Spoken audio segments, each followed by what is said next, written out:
Okay तो जो ICD 10CM होती है, जिसको हम बोलते हैं international classification of disease 10th revision clinical modification, actually क्या है पूरे वर्ल्ड में जो चलती है वो चलती है आईसीडी 10, बस यूएस में क्या चलती है आईसीडी 10CM।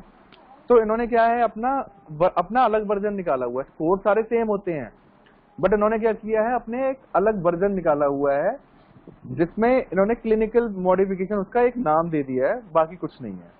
अगर यही ऑस्ट्रेलिया में अगर आप जाओगे तो ऑस्ट्रेलिया में उसका AU है, आईसीडी 10 AU या AM है। कनाडा में CA है। तो हर कंट्री ने अपने अपने हिसाब से रखा हुआ है। जिस कंट्री ने नहीं रखा हुआ है वो आईसीडी 10 के नाम से करते हैं। लेकिन हम किसकी बात कर रहे हैं? यूएस की बात कर रहे हैं। तो जब यूएस की बात कर रहे हैं तो यूएस में क्या चलता है आईसीडी 10CM, जिसकी फुल फॉर्म है international classification of disease 10th revision clinical modification. ठीक है, ओके। अब आईसीडी 10CM है, वो मैनेज कौन करता है? देखो मैनेज तो WHO करता है, लेकिन WHO क्या करता है? आईसीडी 10 करता है। जो CM है ना, जितना मॉडिफिकेशन करना है WHO वाली में, वो कौन देखता है? वो एक ऑर्गेनाइजेशन है फेडरल गवर्नमेंट की, जिसको हम बोलते हैं CMS। इसको हम बोलते हैं centre for Medicare and Medicaid service. तो ये मेडिकेयर क्या होता है? जो मेडिकेयर होता है ये होता है आपका फेडरल गवर्नमेंट का, फेडरल गवर्नमेंट इंश्योरेंस।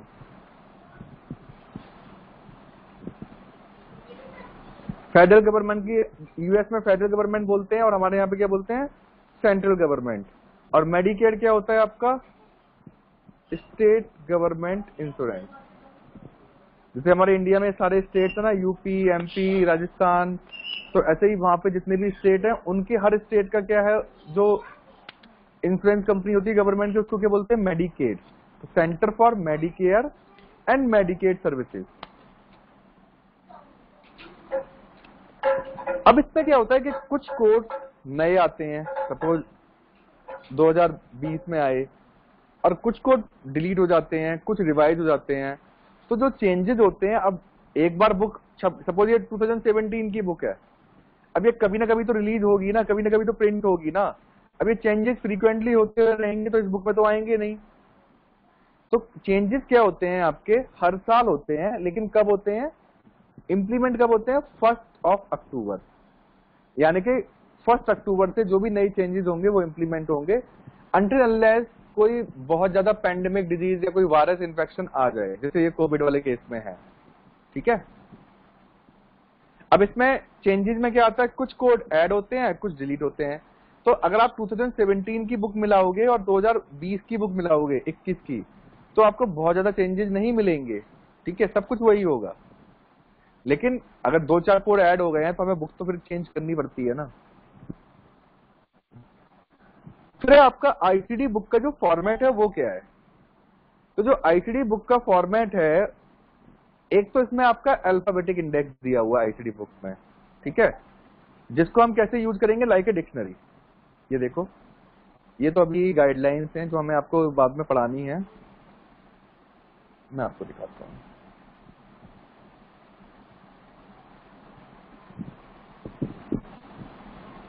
ओके, ये आपका टेबल है।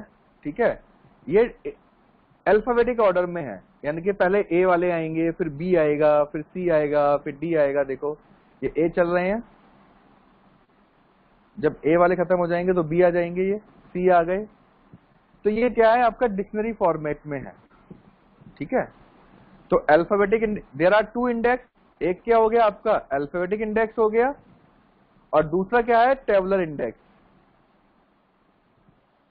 अब टेबुलर इंडेक्स में क्या है? कोड्स हैं, कोड्स दिए हुए हैं, तो वो टेबुलर इंडेक्स भी आपको दिखा देते हैं।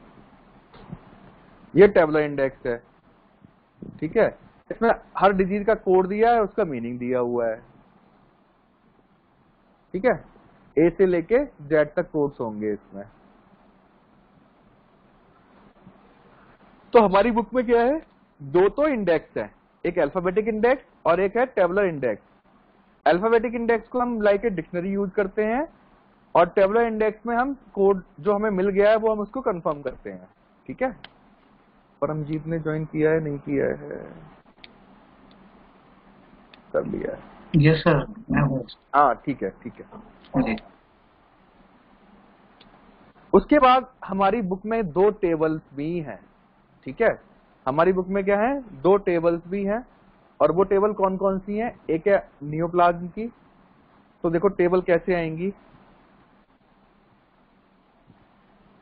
जब आपका अल्फाबेटिक इंडेक्स खत्म हो जाएगा डिजीज का, STUVWXYZ आएगा।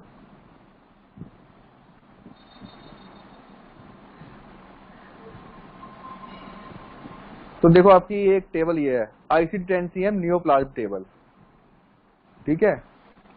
तो एक तो आपकी क्या है, नियोप्लाज्म टेबल है, और दूसरी टेबल किसकी है, ड्रग टेबल है। तो नियोप्लाज्म टेबल जब खत्म हो जाएगी तो आपको क्या मिलेगी, एक ड्रग टेबल मिलेगी, ड्रग एंड केमिकल, ये ठीक है। उसके बाद हमारी बुक में क्या है, एक एक्सटर्नल फैक्टर भी है, एक्सटर्नल इंजरी फैक्टर, ये देखो आएगा।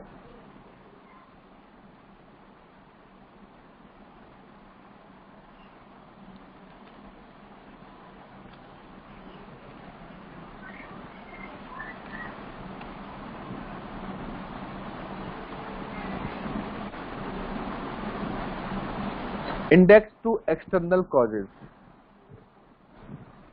तो देखो जब तक आप अपनी बुक से फैमिलियर नहीं होगे, जब तक आप अपनी बुक से फैमिलियर नहीं होगे तब तक आपको पता नहीं लगेगा। तो टेक्निकली आपकी बुक में क्या है, अल्फाबेटिक इंडेक्स,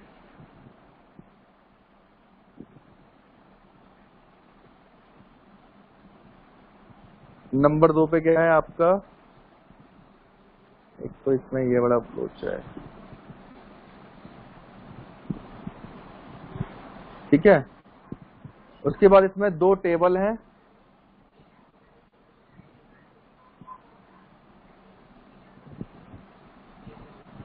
और एक क्या है आपका ये है, ठीक है। तो आपकी बुक में कितनी है, 5 चीजें हैं, 2 index, alphabetic index, tabular index, 2 table, neoplasm table, drug table, और एक और इंडेक्स, वो किसका है आपका, एक्सटर्नल कॉज। तो हम यहाँ पे ही डाल देते हैं, कोई नहीं है। हम देयर आर 2 की जगह क्या कर देते हैं, देयर आर 3 इंडेक्स, ठीक है।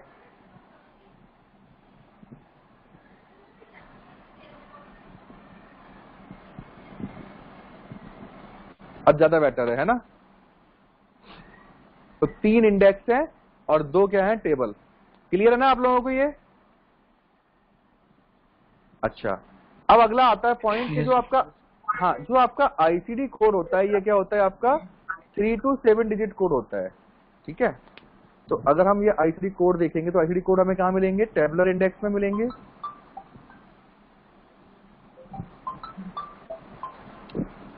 एक मैं बोलता हूँ, हेलो, हाँ सपना, हाँ अर्जेंट रिक्वायरमेंट है ट्रॉमा की, ट्रॉमा तुम्हें वो आता है, ये थोड़ा सा माइनर सर्जरी तो आती है ना, तुमने ईडी में काम किया है ना। हेलो, हाँ, तो ट्रॉमा में वही होता है, ईडी वाले ही होते हैं, हाँ, ट्रॉमा में ईडी वाला ही काम होता है, ठीक है। लेकिन कोड लगते हैं ज्यादातर, मतलब इन पेशेंट और ये सब लगते हैं, है ना। तो मुझे तुम अपना एक रिज्यूमे भेज दो, मैं तुम्हारा अपडेटेड रिज्यूमे कर रहा हूँ, दो ओपनिंग है, तो तुम्हारे जो फ्रेंड है ना उसको भी बोल दो, तो मैं तुम्हारा आज या कल में इंटरव्यू शुरू करा दूंगा आर सिस्टम में। तो अभी तो वो वर्क फ्रॉम होम दे देंगे तुम्हें, और जब उनका ओपन हो जाएगा तो आप ज्वाइन कर लेना वहां पे, ठीक है। ठीक है, मुझे अपडेटेड रिज्यूमे भेजो, मैं अभी तुम्हारा फॉरवर्ड करता हूँ, है ना। Okay okay.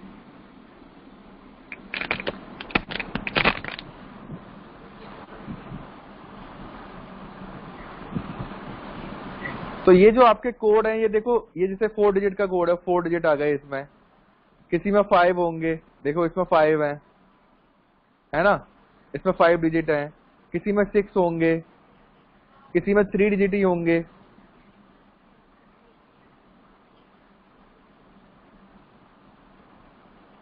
फाइव है, ये देखो 6 डिजिट आ गए इसमें, ठीक है। तो ऐसे ही आईसीडी कोड क्या होता है आपका,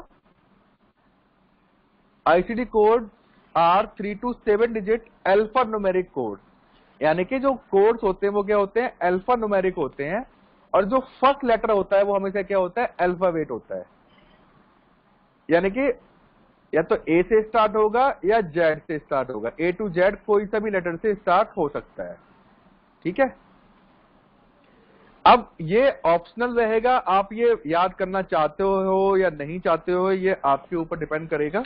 ठीक है, लेकिन मेरे हिसाब से तो अगर आपको याद रहेगा तो वेल एंड गुड है, नहीं रहेगा तो भी काम तो चल ही जाएगा क्योंकि वो होते ही हैं। लेकिन आपकी क्या है, छोटी मोटी एरर्स नहीं होंगी। ठीक है, अगर आपको याद होगा तो आपकी छोटी मोटी एरर्स नहीं होंगी। अब ए क्या होता है, जब भी आपका कोई कोड ए से आएगा यानी कि ए सीरीज का कोई कोड होगा तो वो कोई ना कोई इन्फेक्शन होगा, सेप्सिस होगा या माइक्रो ऑर्गेनिज्म होगा। ठीक है, तो जैसे मैं आपको बुक में दिखाता हूं,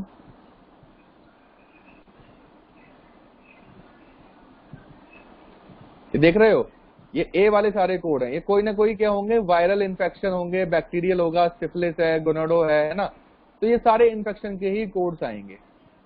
ठीक है, तो ये क्या है, हमारा इन्फेक्शन के कोड्स हैं।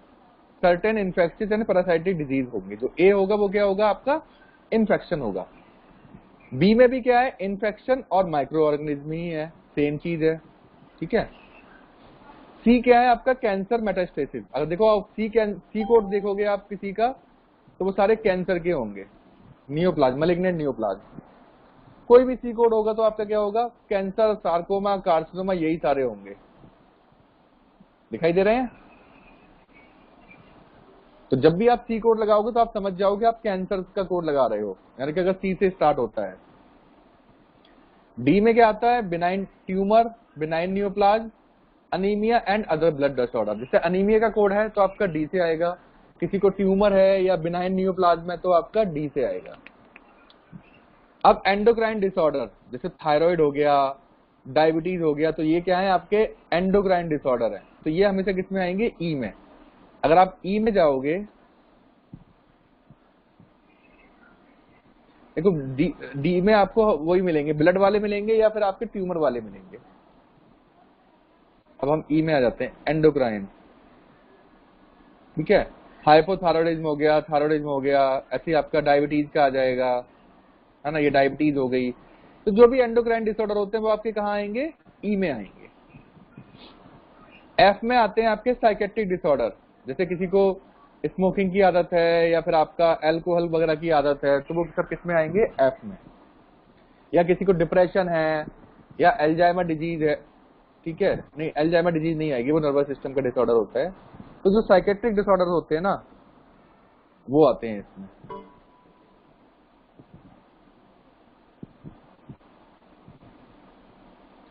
अब्यूज हो गया, कोकेन अब्यूज हो गया, कोई भी अब्यूज वगैरह है ना, वो सब इसमें आते हैं। फिर आपका नर्वस सिस्टम डिसऑर्डर, जैसे कोई नर्व्स की डिजीज हो गई, बेल पाल्सी हो गया या पार्किंसन डिजीज हो गई, वो सारे किसमें आएंगे, जी में आएंगे। एच में आपके आई एंड ईयर, जैसे कैटरेक्ट हो गया, ग्लोकोमा हो गया, और या फिर आपका ओटाइटिस मीडिया हो गया, ये सब किसमें आएंगे, आपके एच में। कार्डियोवास्कुलर, जितने भी आपके आर्टरी और वेन के जो डिसऑर्डर है वो आई में आएंगे, जैसे हार्ट फेलियर हो गया, हार्ट के भी आते हैं इसमें, हार्ट फेलियर है, कॉर्नरी आर्टरी डिजीज है, हाइपरटेंशन हो गया, तो ये सब क्या है, ब्लड, हार्ट, आर्टरी और वेन, ये सब किसमें आएंगे, आई में। फिर जो लंग की डिजीज है, लंग डिसऑर्डर है, वो सब किसमें आएंगे, जे में। आस्थमा है, सीओपीडी है, ब्रोंकाइटिस है, ये सब किसमें आएंगे, जे में। के में आपके डाइजेशन सिस्टम हो गए, जिसमें आपका इंटेस्टाइन की डिजीज हो गई, ईसोफेगस की हो गई, स्टमक की हो गई, ठीक है, तो ये सब, लिवर की हो गई, गॉल ब्लैडर हो गई, ये सब किसमें आएंगे, के में। अगर किसी को कोई स्किन डिसऑर्डर है तो वो किसमें आएगा, आपका एल में। ठीक है, मस्कुलोस्केलेटल, देखो ये तो आप बहुत आसान है आपके, अगर आपके यहाँ पे कोई छोटा बच्चा है तो उसको एबीसीडी पढ़ाओ ना, तो याद रखो कि ए कब आएगा, बी कब आएगा। देखो आप उसको पढ़ा रहे हो, लेकिन आपका माइंड भी, आप अपने भी खुद भी पढ़ सकते हो उसको कि डी हम कब लगाएंगे, तो या तो आपको याद आएगा या आपको नहीं याद आएगा। एम होता है आपका मस्कुलोस्केलेटल।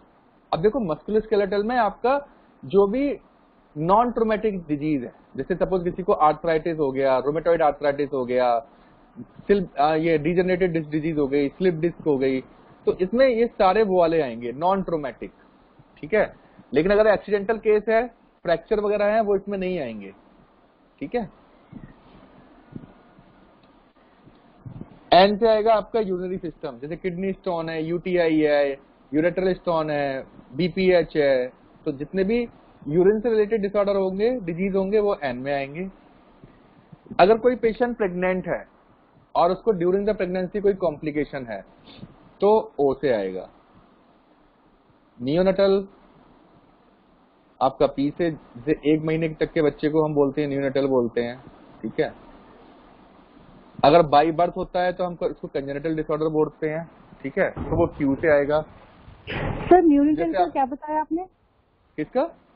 नियोनेटल का क्या बताया अभी? नियोनेटल का आपका 1 मंथ तक नियोनेटल होता है आपका।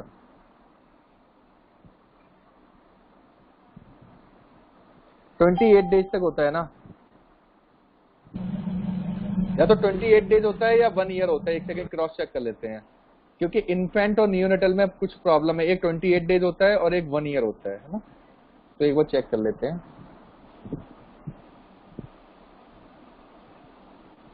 क्योंकि ये स्टेज है ना, नियोनेटल, इन्फेंट, फिर चाइल्ड और फिर एडल्ट। नियोनेटल 8 डेज ही होगा, 28 डेज, हाँ वो चेक कर लेते हैं। 1 to 1 मंथ, हाँ वही होता है, 28 डेज होता है। जो इन्फेंट होता है वो 1 ईयर तक होता है, और जो इन्फेंट होता है वो आई थिंक होगा इन्फेंट पीरियड 1 ईयर तक होता है, हाँ 12 मंथ्स होता है, ठीक है। उसके बाद 16 ईयर्स तक होता है आपका चाइल्ड, और 16 के बाद होता है आपका एडल्ट होता है। तो मैं यहाँ पे डाल देता हूँ, कोई नहीं, कमेंट डाल देता हूँ।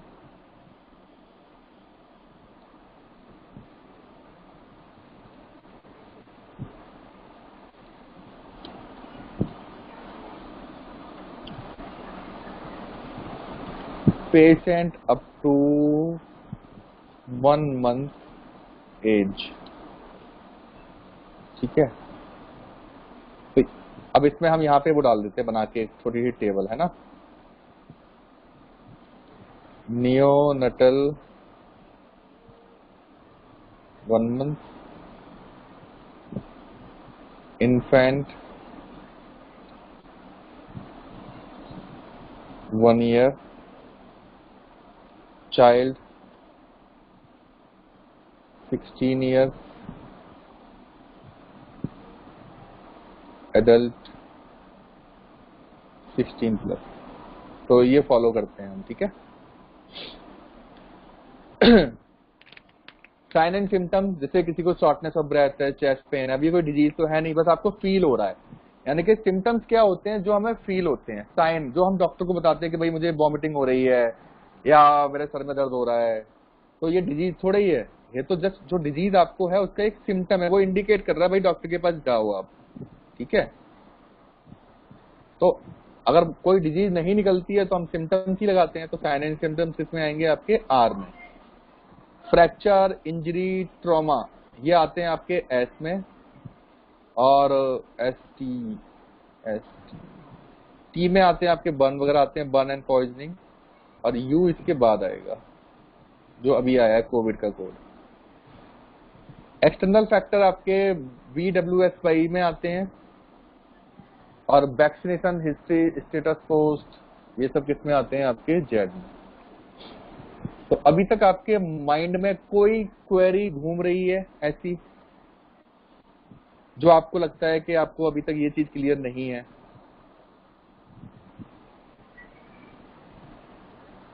वैसे मैं आपको बता दूं, ICD के 10 क्वेश्चंस आते हैं CPC एग्जाम में ओनली, ठीक है। ये डायरेक्ट होते हैं, और इनडायरेक्ट तो बहुत सारे CPT कोड के साथ लगे होते हैं, बट लेकिन जो ICD का सेक्शन होगा उसमें 10 ही क्वेश्चन होंगे। कोई डाउट? हाँ जी सर, इसमें जो क्वेश्चंस आते हैं तो ये रिपीटेड क्वेश्चंस भी मतलब आते हैं जो पहले प्रीवियस एग्जाम में मतलब जैसे जो आते हैं पहले, तो वो फिर से होते हैं रिपीट, या हर साल न्यू आते हैं क्वेश्चंस? नहीं, इसका तो कोई आइडिया नहीं है, इसका आइडिया नहीं है। एनाटॉमी का तो एक्चुअली सबको, एक्चुअली क्या होता है, एनाटॉमी का तो याद हो जाता है लोगों को। अब आप एग्जाम देने गए ना, तो एनाटॉमी का तो आपको याद रहेगा। अब वो आईसीडी का तो क्वेश्चन आपको पता ही नहीं है, क्योंकि वो पेपर अलाउड नहीं है ना घर पे लाने के लिए। हाँ long नहीं होता। हाँ, तो एनाटॉमी का तो आपको याद रहता है ना। देखो 10 लोगों ने एग्जाम दिया तो किसी ना किसी को तो याद होता है, तो हमने वैसे करके डाटाबेस बनाया हुआ है। लेकिन आईसीडी का तो कोई क्वेश्चन याद कर ही नहीं सकता ना। क्वेश्चन कहाँ, पहले क्वेश्चन याद करेगा, फिर उसके बाद में उसको कोड कैसे याद रहेंगे, तो याद करना पॉसिबल ही नहीं है ना। तो हमें पता नहीं है कि मतलब वो रिपीटेड होते हैं नहीं होते हैं, वो बिल्कुल आइडिया नहीं है। कोई डाउट अभी तक किसी का यहाँ तक? सर ये जो लास्ट में लिखा है VWXY एक साथ लिखा है, ये क्या है? ये एक्सटर्नल फैक्टर के अगर कोड लगेंगे, जैसे किसी को बर्न हो गया तो उसमें एक्सटर्नल में आता है ना, बर्न किससे हुआ, किचन में फायर से हुआ था, या आपके फ्रैक्चर हो गया तो आप घोड़े से गिर गए थे या प्ले ग्राउंड में गिरे थे, तो वो जो एक्सटर्नल फैक्टर है ना इन्वॉल्व, उसमें उसके लिए ये वाले कोड आते हैं। अब किसी को वूंड हो रखा है, लेकिन वूंड क्यों है? क्योंकि वो डॉग बाइट है। तो वूंड आपका नेचुरल वूंड तो है नहीं, वो क्या है, एक्सटर्नल फैक्टर इन्वॉल्व है ना उसमें, तब हम ये BWXY लगाते हैं। ओके हाँ परमजीत बोल रहे थे कुछ। सर ये एक्चुअली जो इन्फेक्शन वाला कोड है ए और बी में, ये दोनों ही सेम है सर, इसमें कैसे पता लगेगा कौन सा लगाना है हमें? अभी तो हमने बताया ही नहीं ना कौन सा लगाना है, अभी तो मैंने आपको ये बताया था। अभी तो मैं आपको ABCD बता रहा हूँ कि ये ए में भी इन्फेक्शन आते हैं, बी में भी आते हैं। ये तो जैसे जैसे हम धीरे धीरे चीजें आगे बढ़ेंगी वो आपको क्लियर होता चला जाएगा। ठीक है, ठीक है सर। स्पेशली जो सेप्सिस वगैरह होते हैं वो ए में आते हैं। उसके बाद आता है आपका पहला rule, always refer alphabetic index first, then refer tabular index to confirm whether code is valid और नॉट वैलिड। आप हमेशा क्या करोगे, अल्फाबेटिक इंडेक्स को पहले ही यूज करोगे। ठीक है, और क्या चेक करने के लिए कि वो कोड वैलिड है या नहीं है। अब आपको कैसे पता लगेगा वो कोड वैलिड है या नहीं है ना? तो मैं आपको उसका, ये देखो आप रूल बना लो, ये तो रूल है, ये अगर आपने फॉलो नहीं किया ना तो आपकी बहुत एरर आएंगे। ठीक है, इसको मैं और थोड़ा बड़ा कर देता हूं।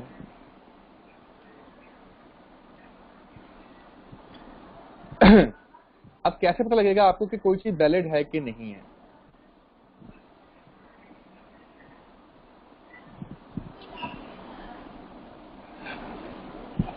पहले हम अल्फाबेटिक इंडेक्स में दिखाते हैं। ये देख रहे हो, जिसके आगे राइट का निशान लगा हुआ है ना, दैट इज इनवैलिड कोड।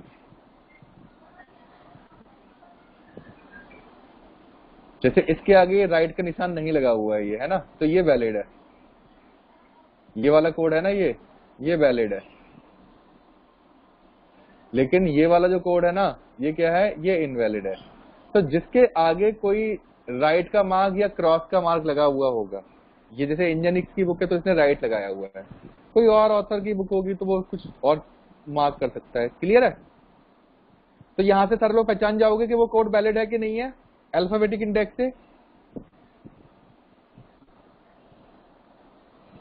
हाँ जी परमजीत। जी सर, इसमें बस उल्टा याद रखना होगा हम कि जिसमें राइट लगा है वो वैलिड नहीं है। बस जिसके आगे कुछ नहीं लगा है मार्क, वो वैलिड है। जी सर, जी सर। ठीक है, ठीक है। अब जो वैलिड है वो तो हम लगा ही देंगे। सर आप, हेलो, हाँ सर आप ये कह रहे हो ना कि जिसके आगे टिक नहीं लगा हुआ वही वैलिड है, ये कह रहे हो आप? हाँ जी, जिसके आगे टिक लगा हुआ है वो वैलिड नहीं है, उसको हम वैलिड करेंगे। कहाँ पे? टेबुलर इंडेक्स में। देखो वैलिड और invalid code. 3 digit code can be valid if no further extension required. जैसे B20 हो गया, B20 right mark in front of the, it will be invalid code. In that case we need to check how many digit required to complete it this code. मतलब आपकी side से disturbance आ रहा है, आप इसको mute कर दो। हाँ, तो अब ये हम कहाँ चेक करेंगे? In that case we need to check tabular index. तो सपोज ये टेबुलर इंडेक्स में अगर आपने देखा ना तो आपको ऐसे मिलेगा, ठीक है। अब इसके सामने क्या लिखा हुआ है? 5 लिखा हुआ है, देख रहे हो? M99.5 कितने डिजिट का कोड है? कितने डिजिट है इसमें M99.5 में? 4 डिजिट है, लेकिन ये बोल रहा है कि ये 5 डिजिट का कोड वैलिड होगा। तो हमें ये नीचे जो दिए हैं ना, ये 5 डिजिट के कोड, इनमें से कोई एक कोड हमारा वैलिड कोड लगेगा, ठीक है। ऐसे ही आपका ये देखो N04 3 डिजिट का कोड है, लेकिन ये बोल रहा है वैलिड कोड कितना होगा? 4 डिजिट का ही वैलिड कोड होगा। तो आप ये वाले वैलिड कोड लगा सकते हो, समझ रहे हो? मतलब आप N04 नहीं लगा सकते, आप क्या लगाओगे? ये लगा सकते हो। अब आपको चेक करना पड़ेगा कौन सा आपका फिट हो रहा है। तो वो उन्होंने दिया होता है, वो आपका डिस्क्रिप्शन में दिया होता है, तो वो डिस्क्रिप्शन मैच करानी होती है, ठीक है। तो ऐसा कोई जिसको वैलिड और इनवैलिड नहीं पता है, समझ में आ गया ना सबको? वैलिड क्या होता है, इनवैलिड क्या होता है? हाँ जी। ओके। उसके बाद आता है हमारा how to search a code, how to search ICD codes, ठीक है। तो इसके ये क्या है? हमारे 4 पैरामीटर्स हैं। आईसीडी कोड सर्च करने के हमारे क्या हैं? 4 पैरामीटर्स हैं। First, identify disease. तो आपको सबसे पहले आपको आइडेंटिफाई क्या करनी है? डिजीज आइडेंटिफाई करनी है। तो अगर आपने डिजीज आइडेंटिफाई नहीं कर पाई तो दिक्कत होगी। अब जैसे फॉर एग्जांपल कल हमने कल कौन सा टॉपिक पढ़ा था बताओ?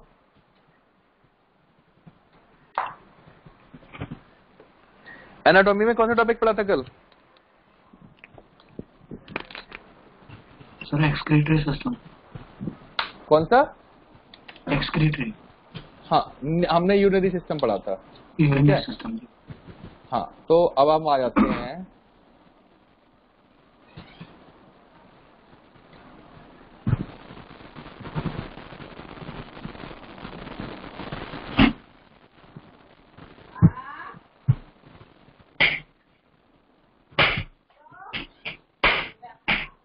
डिस्टर्बेंस आ रहा है परमजीत तुम्हारी साइड से।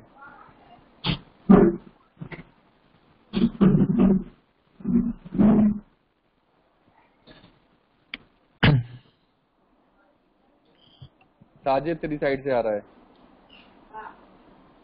कर दिया मैंने म्यूट। तो कल हमने पढ़ा था यूनिरी सिस्टम, तो हम यूनिरी सिस्टम पे ही आ जाते हैं।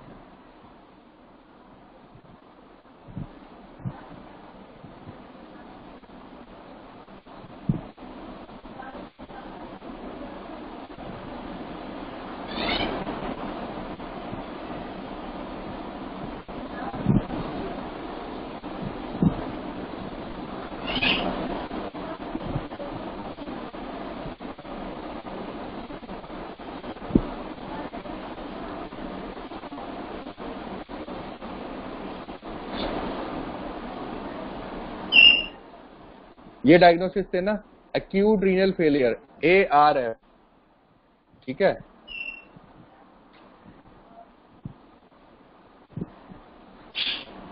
तो हम यहाँ पे लिख लेते हैं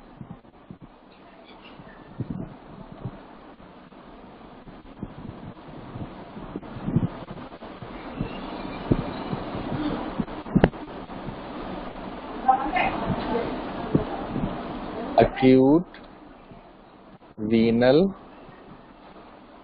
फेलियर। अब हमारा रूल क्या? अब देखो, अभी आप क्या करोगे, जब तक ये ऑनलाइन आपकी क्लास चल रही है, तो आप चाहो तो आईसीडी यहाँ पे भी सर्च कर सकते हो, क्योंकि बुक में इंस्टॉल कर सकते हो तो वेल एंड गुड, ठीक है, क्योंकि अल्टीमेट तो आपको बुक से ही करना है। तो अभी हम यहाँ से करेंगे IIT10data.com से।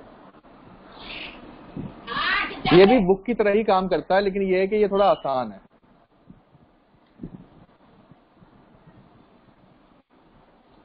तो ये बताओ मुझे, एक्यूट रीनल फेलियर में डिजीज कौन सी है?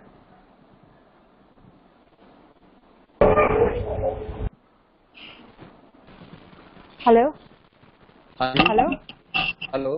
सर, जो अचानक से होती है वो एक्यूट होती है। अरे मैम नहीं, इसमें लिखा हुआ है एक्यूट रीनल फेलियर। बस किडनी की है। इसमें डिजीज कौन सी है? सर ESRD होती है। इसमें ESRD लिखा है एक्यूट रीनल फेलियर में?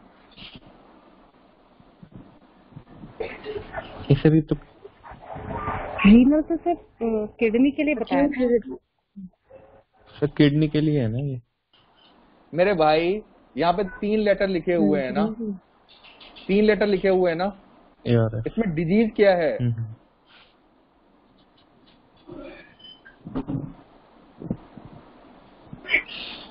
Acute renal sir, disease is failure. Failure. उसके बाद इसमें ऑर्गन कौन सा है? ऑर्गन या organ system? Renal. Kidney. Kidney नहीं लिखा है ना, तो किडनी नहीं आएगा ना। एक्चुअली क्या है ना, आप अच्छा।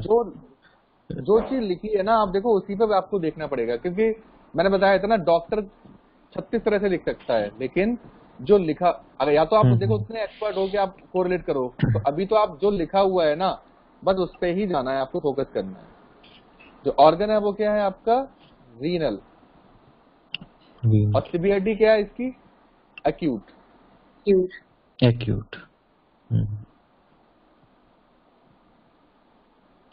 तो मैंने आपको क्या देखो, मैंने बताया है फर्स्ट क्या करना है, फर्स्ट आइडेंटिफाई डिजीज, सेकंड उसमें क्या ढूंढना है? ऑर्गन। तो फर्स्ट कहाँ जाना है हमें? डिजीज क्या है? डिजीज क्या थी? तो सबसे पहले हमें फेलियर में जाना पड़ेगा, एफ में।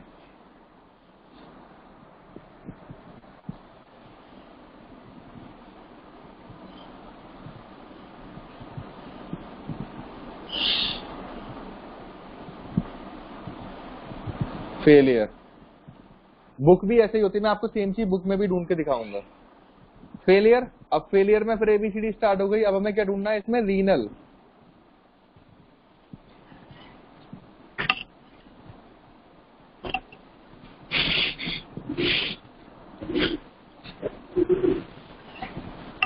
रीनल में दिखाई दे रहा है रीनल सबको? और रीनल में क्या ढूंढना है? अक्यूट। तो रीनल के नीचे क्या लिखा हुआ? अक्यूट। तो इसका कोड क्या हो गया? N17.9। ठीक है। अब ये हम बुक में तो हमने ढूंढा नहीं, तो हमें पता नहीं है वैलिड एंड इनवैलिड। अब हम बुक में ढूंढते हैं, कैसे ढूंढेंगे बुक में? सबसे पहले अल्फाबेटिक इंडेक्स में जाएंगे। ये D चल रहा है,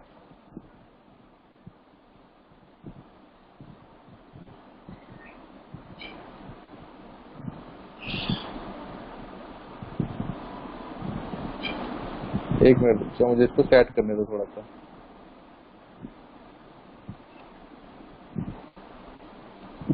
सिंगल पेज,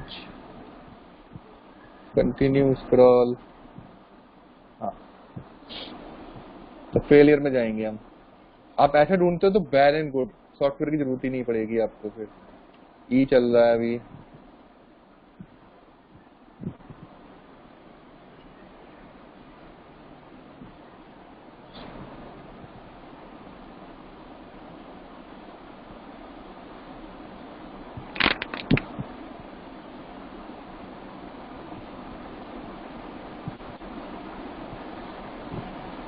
FR, हमें FA में जाना है।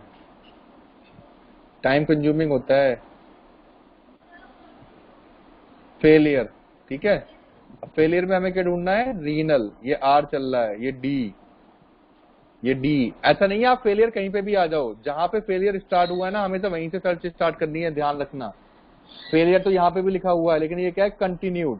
तो हम हमेशा जहां से फेलियर स्टार्ट होगा ना, वहां से हमें देखना है। अब हमें क्या ढूंढना है? रीनल। आई आ गया, किडनी आ गई, रीनल। ये रीनल है, और रीनल में हमें क्या ढूंढना है? एक्यूट। N17.9। वैसे टेक्निकली ये पूरा कोड है, क्योंकि इसके आगे राइट का निशान नहीं लगा है। फिर भी आप अपनी तसल्ली के लिए चाहते हो तो इसको टेबलर इंडेक्स में सर्च करना पड़ेगा आपको। तो टेबलर इंडेक्स में कैसे सर्च करेंगे हम? N17.9 में जाना है हमें, ये N76 आ गया। N17.9 देख रहे हो, कंप्लीट कोड है ना, कुछ भी अलग से आगे कुछ बना नहीं है सिंबल, तो इसका मतलब है ये हमारा क्या है, वैलिड कोड है N17.9।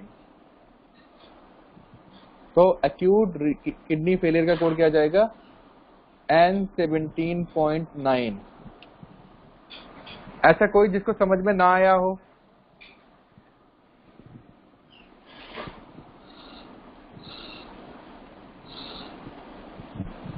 सबको समझ में आ गया?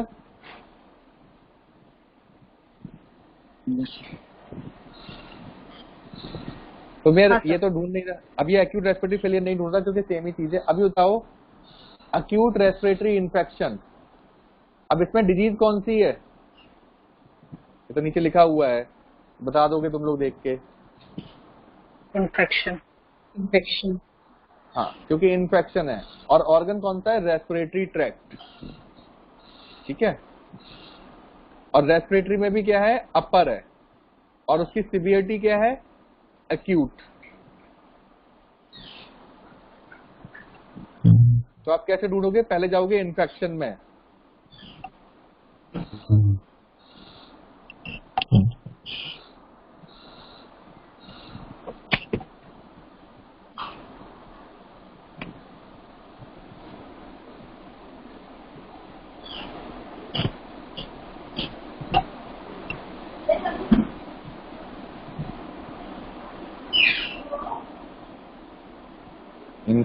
इन्फेक्शन कहाँ से स्टार्ट हुआ है, इन्फेक्शन यहां से स्टार्ट हुआ है ना। अब इन्फेक्शन में हमें क्या ढूंढना है, रेस्पिरेटरी। तो देखो ये बी आ गया, ये बी चल रहा है, बी, सी, सी, डी, एच, ये एच में आ रहा है सब, है ना।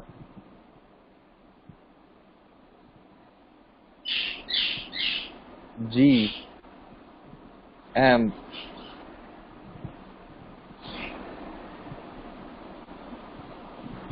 रेस्पिरेटरी।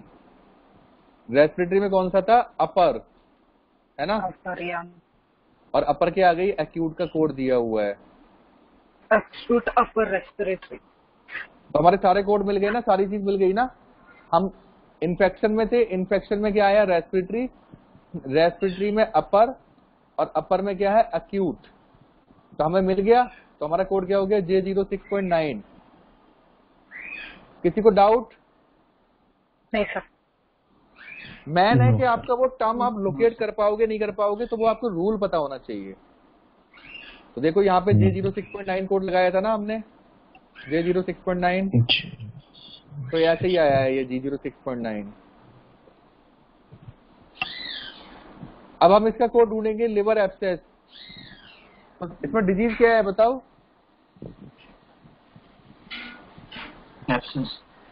एब्सेस डिजीज है ऑब्वियसली। तो पहले आप एब्सेस में जाओगे, फिर किस में जाओगे, लिवर में। तो अब ए में आ जाओ बुक में।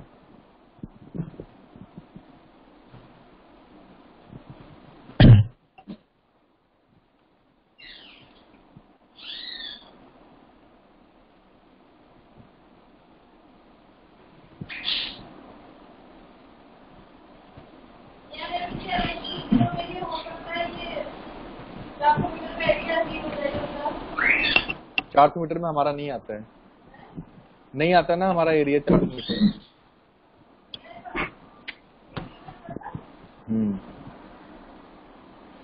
Abscess, ABSCESS, absence, abscess. हमें जहाँ पे एब्सेस स्टार्ट हुआ है वहां से चेक करना स्टार्ट करना पड़ेगा। ये भी सब एब्सेस है, ये है एब्सेस। अब एब्सेस में क्या ढूंढना है, liver, L, D, I, liver. ये इतने सारे वर्ड लिखे हुए हैं, हमें इससे कोई मतलब नहीं है, बताऊंगा क्यों नहीं है। क्या कोड आएगा, K75.0। तो हमने भी K75.0 कोड लगाया हुआ है, क्योंकि उसके आगे तो यही कोड मिल रहा है ना। देखो लिवर एब्सेस के आगे तो एब्सेस में आए हम लिवर, ये तो सारे ब्रैकेट में लिखे हुए हैं। ब्रैकेट का कहाँ यूज होता है ये आपको सिखाया जाएगा अभी, है ना। अभी आपने पढ़ा नहीं है, आगे आएगा। कॉर्नरी आर्टरी, अब इसको कैसे ढूंढेंगे? सबसे पहले कहाँ जाएंगे? डिजीज में सर। हाँ, सबसे पहले डिजीज में, और डिजीज के बाद कोरोनरी। क्यों? कॉर्नरी क्या होता है?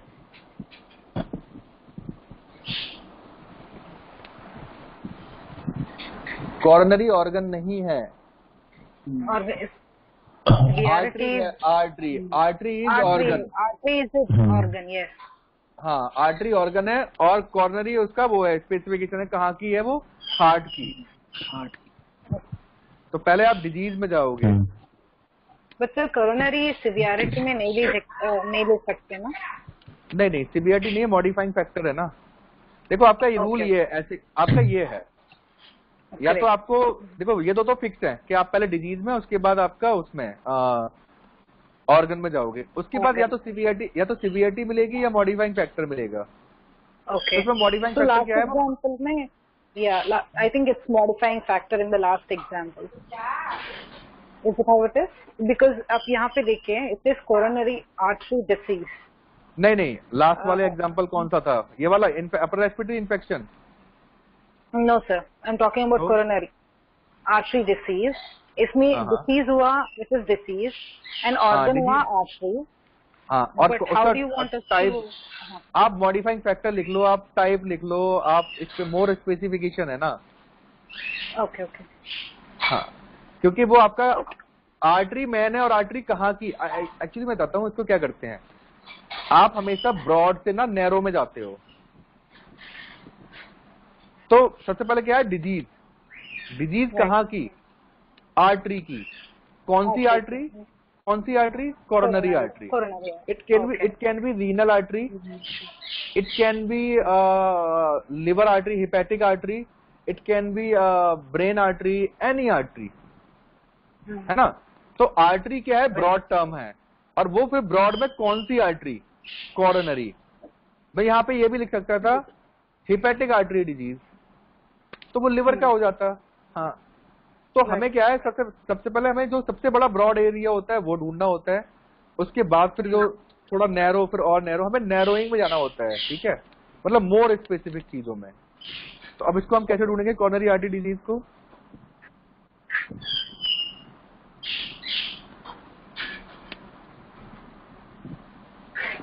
पहले डिसीज में ही जाना पड़ेगा सर। हाँ, पहले डिजीज में जाना पड़ेगा। डिसीज में जाना पड़ेगा सर। डिजीज में आर्टरी। हाँ, आर्टरी अभी आते हैं। हाँ, अभी आते हैं, क्योंकि अगर आपने इस पे मेहनत कर ली ना, तो आईसीडी और ईएनएम के बेस पे भी जॉब लग जाती है, पता है आपको। नोएडा में तो नहीं लेते नॉन सीपीसी, लेकिन हैदराबाद में ले लेते हैं non CPC with experience. Disease, ये डिजीज आ गया। डी, हाँ करेक्ट, डी में। अब हमें क्या ढूंढना है? Artery, ARTERY। ये आर्टरी आ गया, दिखाई दे रहा है आर्टरी? हाँ सर, नहीं दिख रहा मेरे को। है आर्टरी नहीं दिखा सर, डिसीज तो दिखा। हाँ, there you go, it is, and coronary is right below. आपको मेरी स्क्रीन दिखाई दे रही है ना? हाँ, अब दिखाई दे रही सर, इससे पहले थोड़ा फास्ट हो गया था। ओके, नहीं, ये है, ये देखो डिजीज था, मैं आपको दिखाता हूँ। ये डिजीज है, डिजीज, ठीक है, डिजीज आ गया। फिर ये हमने डिजीज में ढूंढना स्टार्ट किया सारा कुछ। फिर ये डिजीज में हमें फिर आर्टरी मिला, और आर्टरी में कौन सा हमें चाहिए? कोरोनरी। तो हमारा क्या है? Code I25.0। वैसे भी इसमें आगे कुछ लिखा नहीं है, तो इसका मतलब है कोई मार्क नहीं है, करेक्ट कोड है, वैलिड कोड है। तो इसलिए हमारा कोड हमने क्या लगा दिया? I25.0।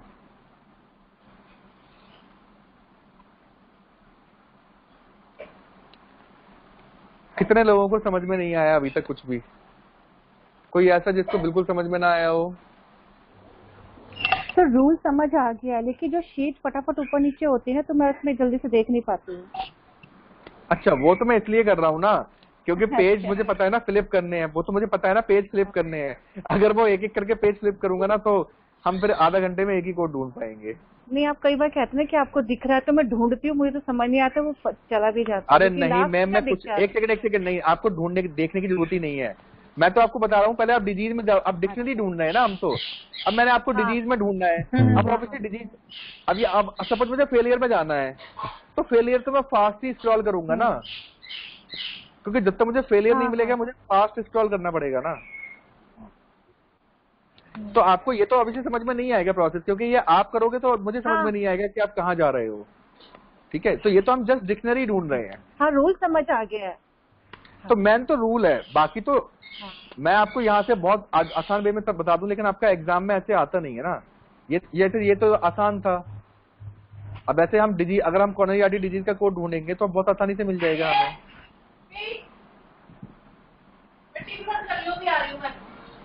अब हम इसमें स्क्रॉल नहीं करना पड़ेगा ना, इसमें क्लिक है, क्योंकि हाइपर लिंक दिए हैं, है ना, तो इसलिए इतना ज्यादा स्क्रॉल नहीं करना पड़ेगा। अब डिजीज में जाना है हमें, लेकिन चीज तो वही है ना, हम चाहे वहां से करें या यहाँ से करें। ये डिजीज आ गया। अब डिजीज में आर्टरी, ARTERY, आर्टरी, और आर्टरी में कौन सी आर्टरी? Coronary artery.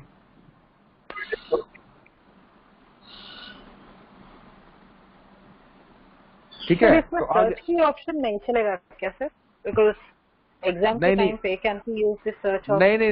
नहीं, एग्जाम के टाइम पे आपका बुक से होता है, गूगल से नहीं होता है, इसीलिए तो हम बुक से कराते हैं। हाँ ठीक है, एग्जाम के टाइम पे इसका नहीं है, आपको सर्च ऐसे ही करना है। ओके, तो यहाँ तक सबको सब कुछ क्लियर है ना? अदीबा, आपका कोई डाउट तो नहीं है? Yes sir. No sir. तो मतलब सबसे पहले जो आपके पास डिजीज लिखी है, आपको उसमें चेक करना पड़ेगा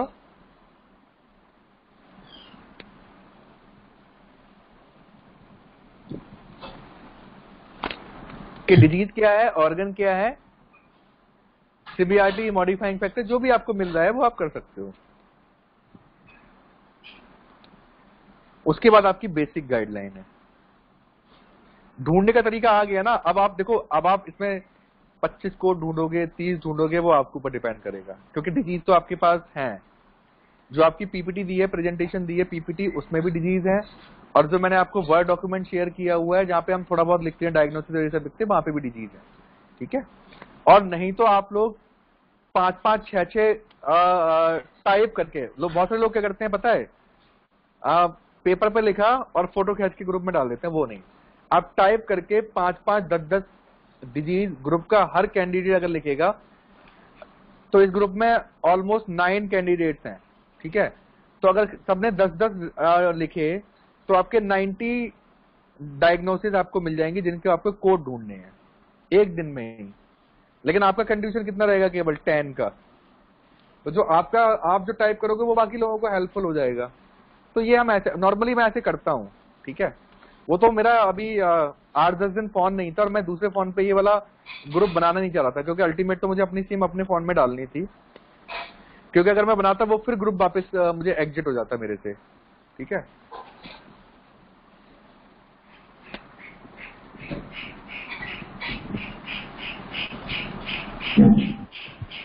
अब आते हैं हम बेसिक गाइडलाइन पे।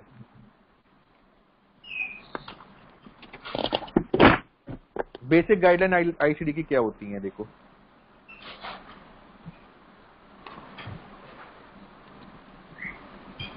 एक्चुअली ये ऑनलाइन सेकंड क्लास है हमारी आईसीडी की। तो ये मैंने जो टाइप किया है ना, ये लास्ट क्लास में किया है, तो ये मॉडिफिकेशन होते रहेंगे। जितनी बार भी मैं पढ़ाऊंगा ना कुछ ऐड और रिमूव तो होता रहेगा। ठीक है, क्योंकि जब वो पहली बार क्लास होती है तो फर्स्ट टाइम लिखते हैं, फिर सेकंड टाइम या तो कुछ ऐड होता है या डिलीट होता है ना। उससे पहले तो हम सारा क्लासरूम में क्लास लेते थे ना, तो सारा लिखाते थे। तो पहला रूल है आपका एनओएस। एनओएस को हम क्या बोलते हैं? Not otherwise specified. इसको हम अनस्पेसिफाइड भी बोलते हैं। नॉट अदरवाइज स्पेसिफाइड का मतलब है unspecified. So if physician mention a disease and there are multiple specific code available for that, but physician did not specify, in that case we need to take unspecified code, है ना। अब मैंने example दिया है कि doctor ने क्या लिखा, नी पेन, ठीक है। अब आपकी बॉडी में नी कितनी है, 2 है, एक लेफ्ट है और एक राइट है, तो कोड भी हो सकता है लेफ्ट राइट का अवेलेबल हो।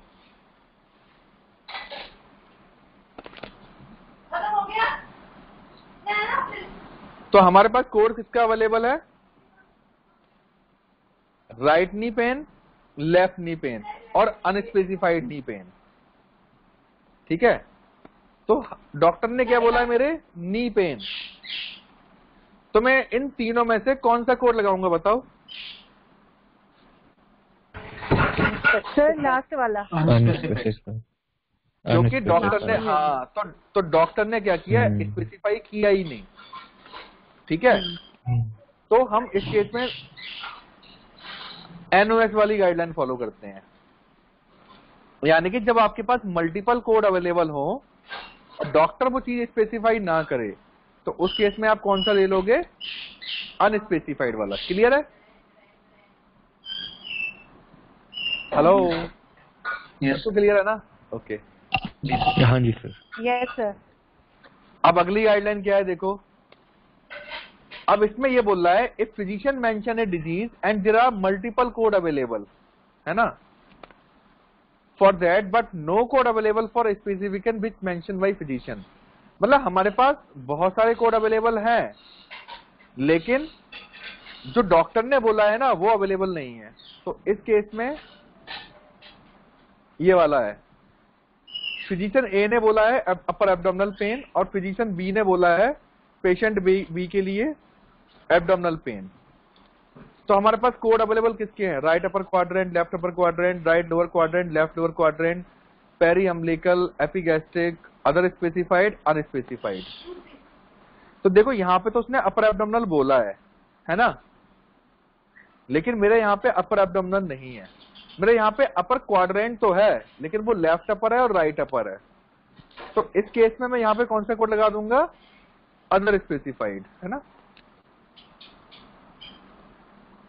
क्योंकि डॉक्टर ने आपके स्पेसिफाई किया है ना। और यहाँ पे क्या है, डॉक्टर ने बोला ही नहीं, अनस्पेसिफाइड एब्डोमिनल पेन लिख देते हैं यहाँ पे।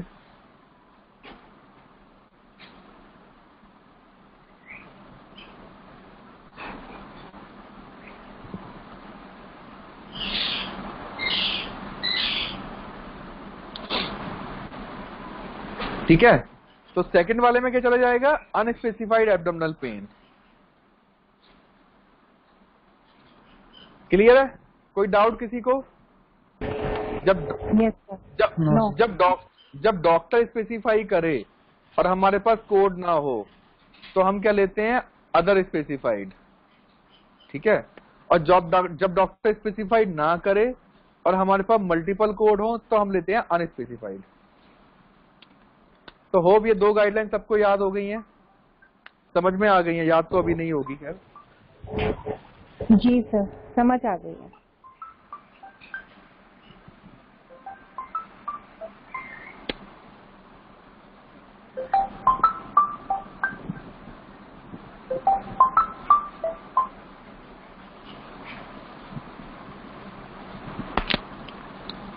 ओके, नेक्स्ट गाइडलाइन है पैरेंथेसिस। पैरेंथेसिस का मतलब होता है स्मॉल ब्रैकेट।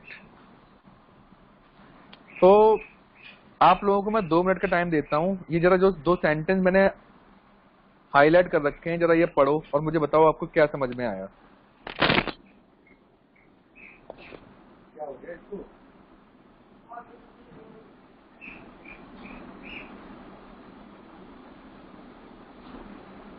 क्या है?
शाम को ब्रेड दिया, रस दिया है।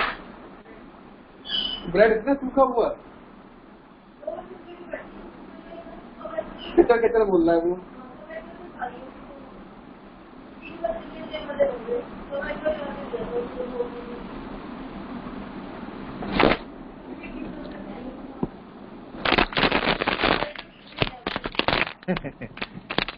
दो बजे तो वो सो के उठी है और क्या। 2 बजे आके मैंने टाइम दिखवाया था उसको, कितने बजे रहेंगे। अच्छा ओके, हाँ जी। क्या समझ में आया आपको? सर जो मुझे समझ आया वो मैं बता रही सर। कुछ अगर कोई मेडिकल रिकॉर्ड में मेंशन है और वही मेंशन पैराथीसिस में भी मतलब ब्रैकेट में है तो हम वो ब्रैकेट वाला लेंगे।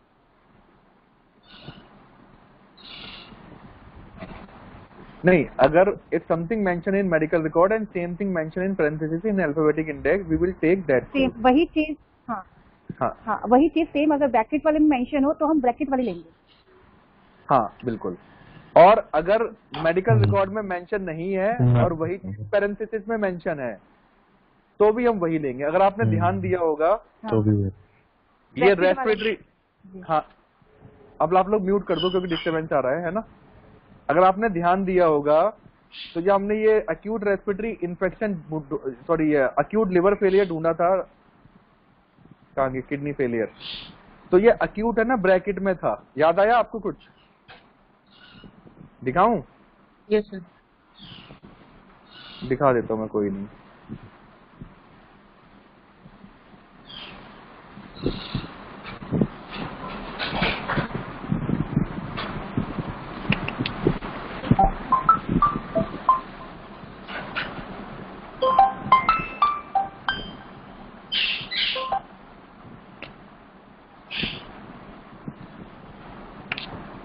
इसको कुछ मम्मी खाने के लिए डालो, चीखता रहेगा सही। उसको कुछ डालो खाने के लिए, वो चीखता रहेगा। कुछ नहीं, और उसको कुछ और दो, अम्मी अम्मी दे दो।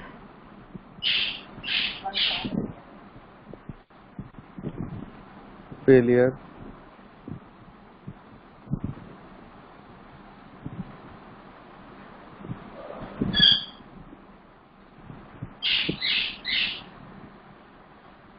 बाहर कर दो इसको, तो केक बंद करो उसका। फेलियर में रीनल,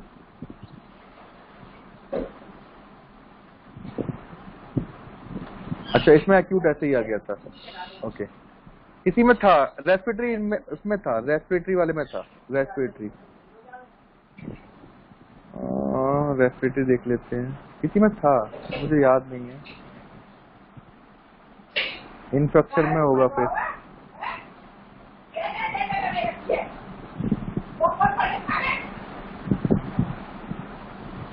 तो शायद लीवर एक्सेस में था मेरे ख्याल में।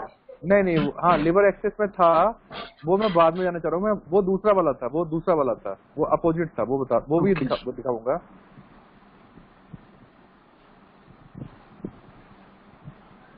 इन्फेक्शन रेस्पिरेटरी,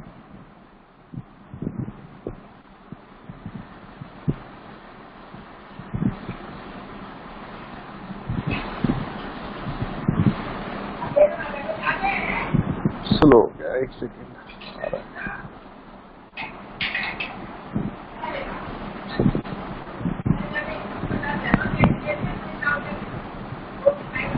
रेस्पिरेटरी ट्रैक्ट है ना, ट्रैक्ट ब्रैकेट में है, तो चाहे तो मेरा ये ऐसे हो,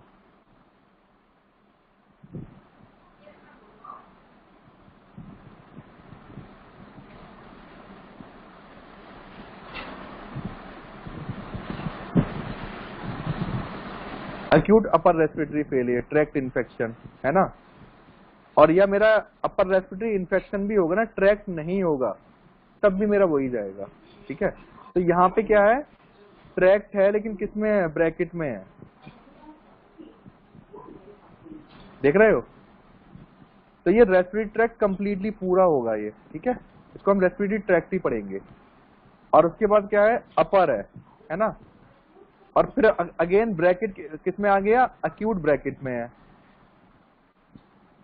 तो ये हम दोनों कंसीडर करेंगे क्योंकि हमारे डॉक्टर ने बोला है और सेम चीज अगर हमें ब्रैकेट में मिल रही है तो हम वो चीज ले लेते हैं, ठीक है। वो ये वाला रूल है, पहले वाला रूल है। तो पहले वाला रूल क्या बोलता है, देखो, if something mention in medical record and same thing mention in parenthesis in alphabetic index we will take that code, है ना। तो हम वो वाला कोड ले लेते हैं, यानी कि upper acute respiratory tract failure infection में हम यही वाला कोड लेंगे, क्योंकि ट्रैक ब्रैकेट में आ गया तो हमारे रिकॉर्ड में था और एक्यूट भी हमारे रिकॉर्ड में था। ये क्लियर है सबको?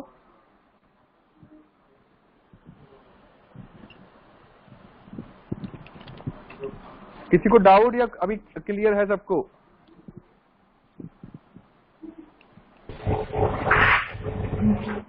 क्लियर है सर। सौम्या क्लियर है आपको?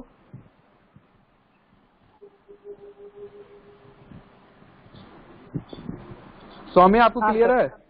हाँ सर, हाँ सर। वो एक्चुअली मैं लैपटॉप से देख रही हूँ और फोन से सुन रही हूँ ना, तब थोड़ा टाइम लगेगा मुझे ओके ओके, अनम्यूट करने में। ओके। अब ये आपका ये आता है, देखो, अब देखो इसमें बोल रहा है कि कोई चीज आपके मेंशन नहीं है मेडिकल रिकॉर्ड में, लेकिन वो क्या है, पैरेंथेसिस में है, आप तब भी वही कोड लोगे। जैसे हमने ढूंढा था लिवर एब्सेस, है ना, तो क्या मिला था, हम सबसे पहले किसमें गए, एब्सेस में।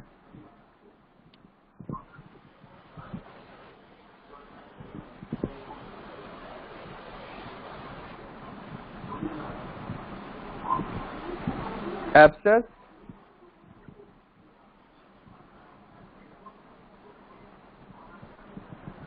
और एब्सेस में लिवर, है ना। मेरे डॉक्टर ने क्या बोला है, लिवर एब्सेस। देखो डॉक्टर ने क्या बोला है, लिवर एब्सेस, है ना। लेकिन जब हमने लिवर एब्सेस का कोड ढूंढा तो हमें ये ब्रैकेट में बहुत सारी चीजें मिल रही हैं, है ना, देख रहे हो। और उसके बाद कोड क्या दिया, K75.0। तो आप ये रूल पढ़ो, देखो ये वाला,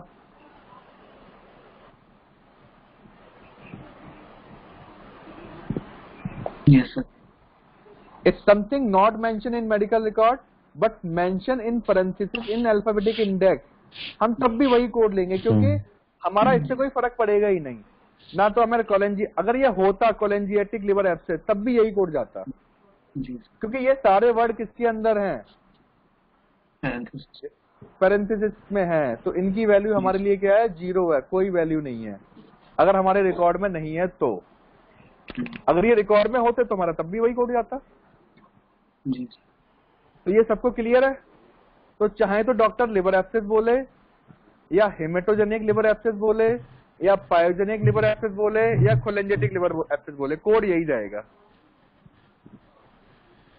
कोई डाउट किसी को?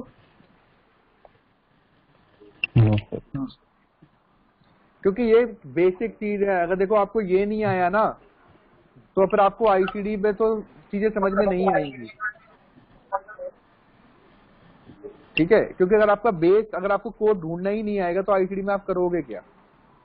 तो ये आपको कोड ढूंढना यहीं से आएगा।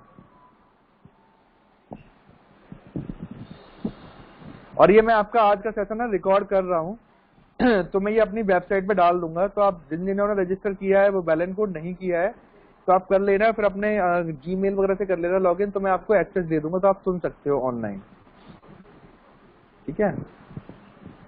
अगली चीज है हमारी प्लेस होल्डर।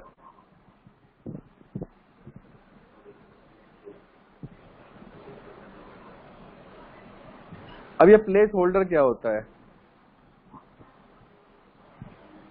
सपोज अभी आप लोग मूवी देखने जाते हो तो 5-6 फ्रेंड हो, तो सीट कैसे अरेंज करते हो? अभी तो बहुत आसान है, क्या है, अब हर सीट पे नंबर पड़ा हुआ है, ठीक है, तो नंबर के हिसाब से आप लोग बैठ जाते हैं। लेकिन पहले ऐसा नहीं था, ठीक है। या आपने कोई रिजर्वेशन नहीं कराया है और आप 5-6 लोग हो, 4 लोग तो आ गए और 2 लोग नहीं आए हैं, तो आप उनके लिए सीट कैसे रिजर्व करोगे, कैसे उनके लिए जगह रखोगे?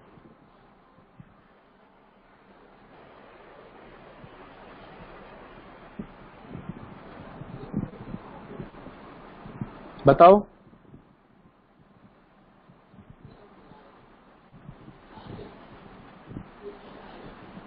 कोई आइडिया?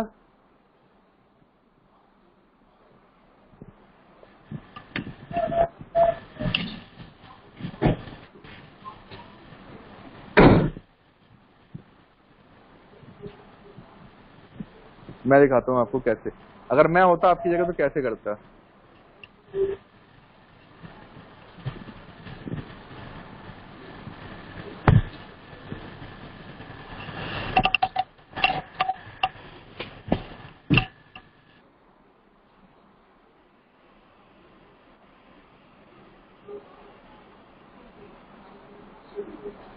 चल नहीं रही ऑनलाइन एक्सेल,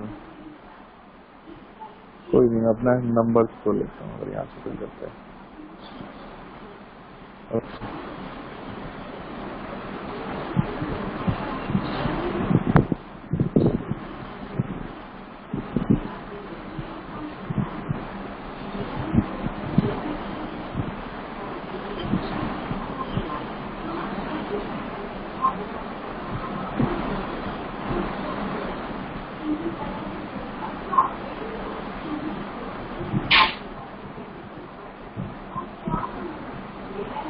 सपोज ये एक रो है, ठीक है, और ये नंबरिंग पड़ी हुई है। आप 5 फ्रेंड हो, 5 में 3 आ गए, सॉरी 5, हाँ मतलब आप 7 फ्रेंड हो, 7 में आपके 5 आ गए हैं, 2 नहीं आए हैं, ठीक है। तो आप ऑब्वियसली देखो 1 2 3 सॉरी 4 5 6 7, ये 7 सीटें आपको चाहिए ना।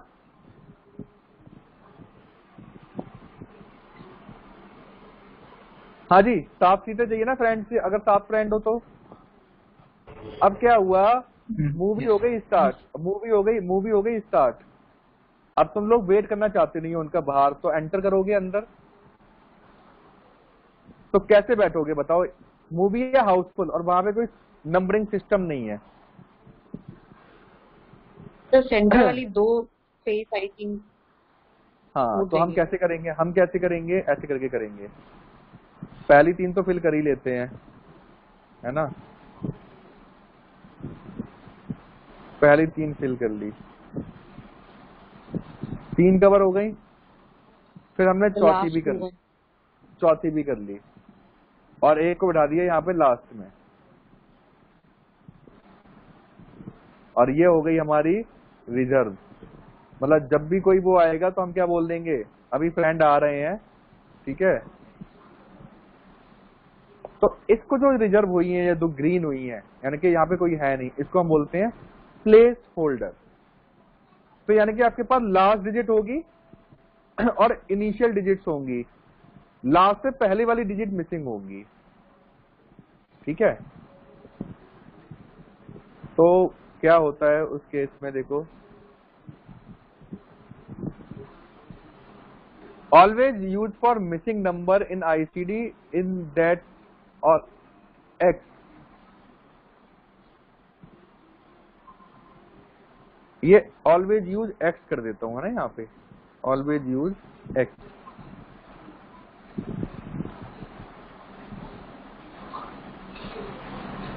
Always use x for missing number, ठीक है। तो अगर हम अपनी इस वाले पे आ जाएं, तो सपोज ये मेरा कोड था T21 सॉरी T21-214 और लास्ट वाला मुझे पता है सपोज A है। तो जो मेरे मिसिंग नंबर है वो क्या होंगे, X एंड X।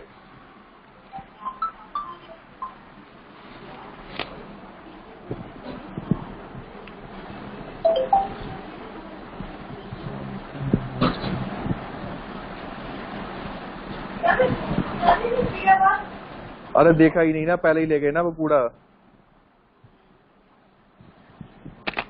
एक बार होल्ड करने पर एक कॉल आ रही है।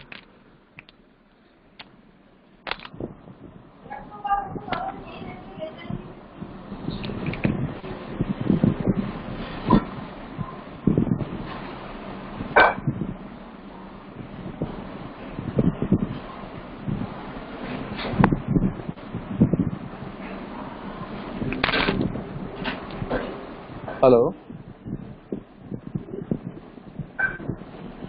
हाँ मोनिका।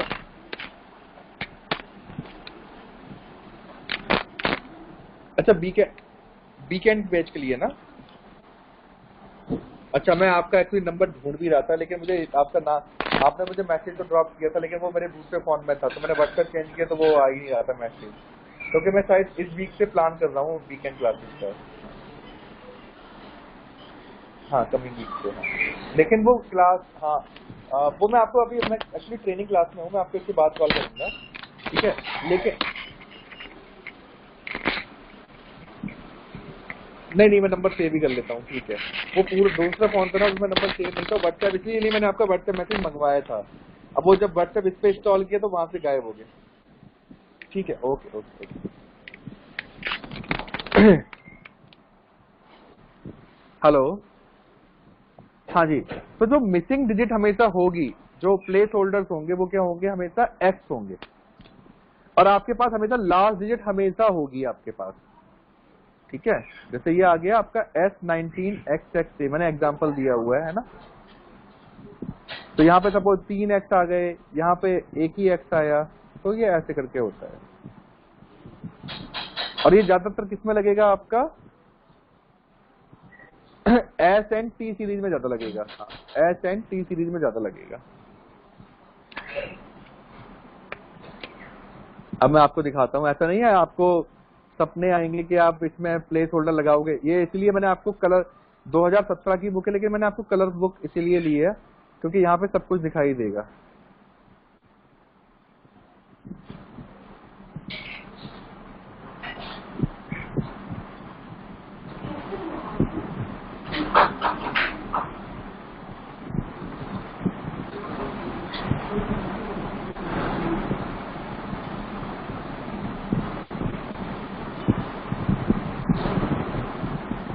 दिखाई दे रहा है आपको कुछ?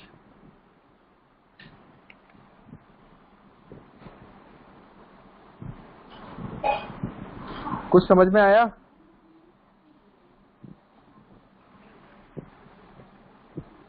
ये क्या लिखा हुआ है? 7th डिजिट का कोड है, लेकिन प्लेस होल्डर चाहिए। अगर केवल 7th डिजिट का कोड होता ना तो ये 7th लिखा होता। देख रहे हो? आपको इस वाले 7th में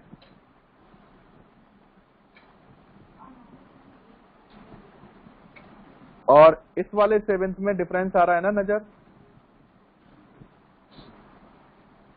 क्योंकि ये प्लेस होल्डर है और वो प्लेस होल्डर नहीं है। यानी कि इसमें तो एक्स आएगा लेकिन इसमें एक्स नहीं आएगा, क्योंकि इसमें तो एक डिजिट चाहिए, वो हमारे पास अवेलेबल होगी। ये देख रहे हो? अब ये आपका ये बोल रहा है, अब यहाँ पे ये पढ़ो क्या है, S64 के लिए बोल रहा है the appropriate 7th character is to be added. यानी कि 7th डिजिट आप या तो A लगाओगे, D लगाओगे या S लगाओगे। तो सपोज मुझे ये वाला कोड है S64.00, तो मैं यहाँ पे ये कोड लिखता हूँ S64.00। अब मुझे इसकी 7th डिजिट तो पता है, सपोज A है ना। तो ये, लेकिन मुझे बीच की डिजिट 6 डिजिट नहीं पता है ना, तो 6 डिजिट क्या आ जाएगी मेरी, X।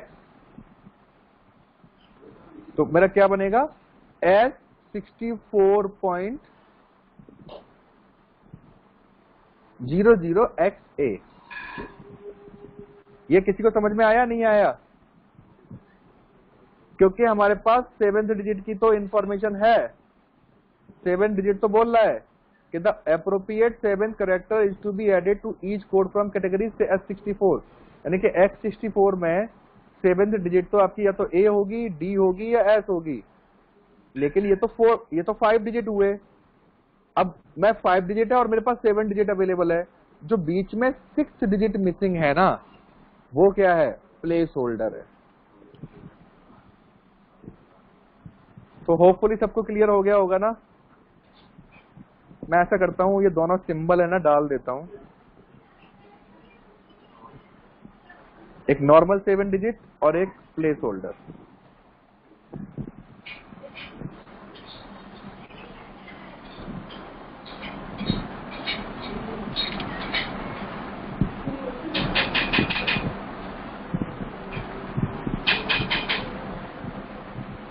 तो आपको जब आप कभी भी पढ़ोगे ना तो आपको पता लग जाएगा कि दोनों में क्या डिफरेंस होता है। उसमें x पहले बना होता है, और अब लगे हाथ इस डॉक्यूमेंट में भी डाल देते हैं और यहाँ पे लिख देते हैं। 2 लाइनें तो लिखनी है।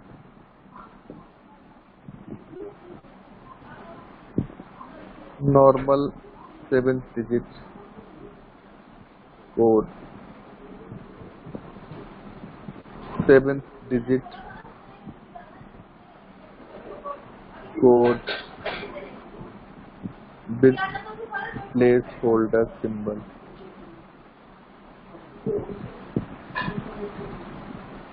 मैं इंसर्ट कर देना है इमेज।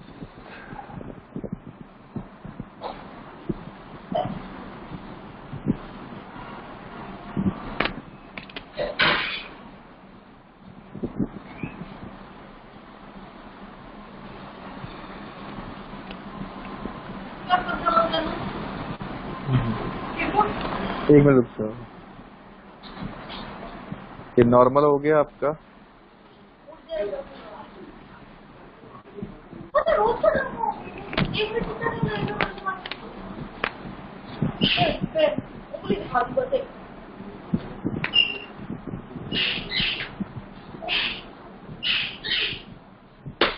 और ये आपका यहाँ पे डाल देते हैं 7 digit code with place holder.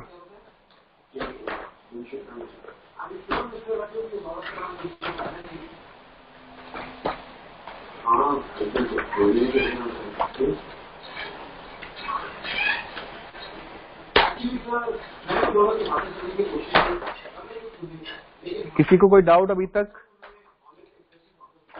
सबको ये प्लेस होल्डर क्लियर है ना?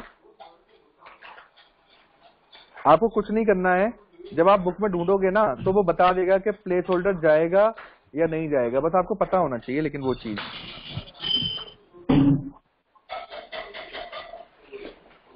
यहां तक किसी को डाउट कोई?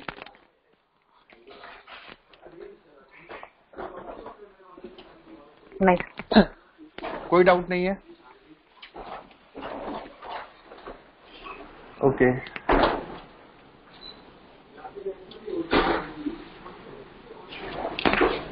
नेक्स्ट है हमारा फिर इसके बाद प्लेस होल्डर के बाद एंड विद। ठीक है, use of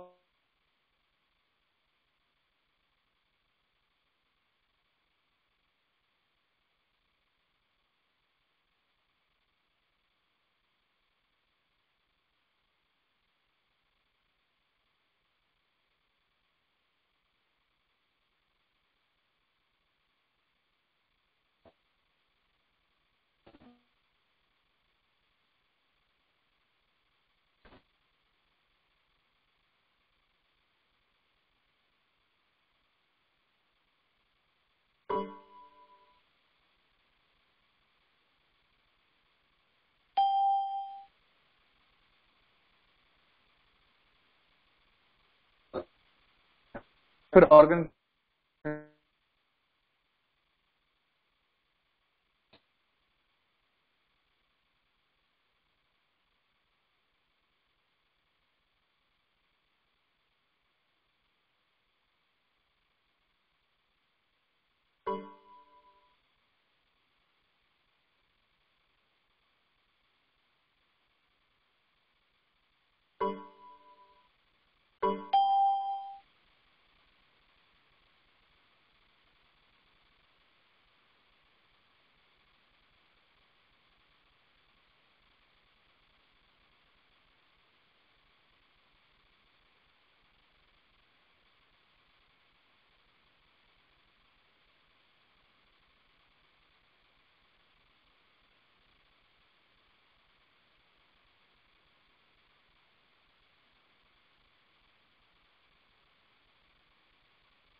hello hello hello. हाँ सर। हेलो। हाँ मेरा डिस्कनेक्ट हो गया था। हाँ जी बंद हो गया।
हेलो ये कुछ दिक्कत आ रही है, मेरा दो बार डिस्कनेक्ट हो गया ना। Okay sir. Yes sir, no problem sir. हाँ जी। सारे लोग म्यूट कर लो, अपनी साइड से म्यूट कर लो, है ना। तो यही था कि अगर हमारा एक ही ऑर्गन में दो डिजीज हैं, ठीक है, या एडजेसेंट ऑर्गन में दो डिजीज है और हमें एंड या बिस से कंबाइंड कोड मिल जाता है। जैसे हमने सपोज एक डिजीज में गए और उसके नीचे हमने एंड या बिस से हमें दूसरी डिजीज मिल गई, तो हम वो कंबाइंड कोड लगाएंगे, हम सिंगल कोड नहीं लगाएंगे। जैसे खोलिसियासिस अगर आप कोड ढूंढोगे तो K80.20 है, और खोलिसिस्टाइटिस कोड ढूंढोगे तो आपका क्या है, K81.9। लेकिन मुझे इन दोनों का ना कंबाइंड कोड भी मिल रहा है, तो अगर कंबाइंड कोड मिल रहा है तो मैं कंबाइंड कोड ही लगाऊंगा। जैसे मैं आपको दिखाता हूं,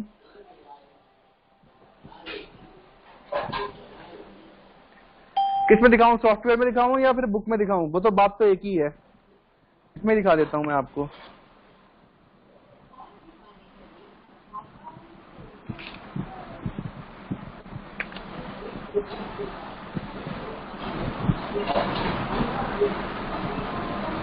सबसे पहले हम जाएंगे खोलिसियासिस में।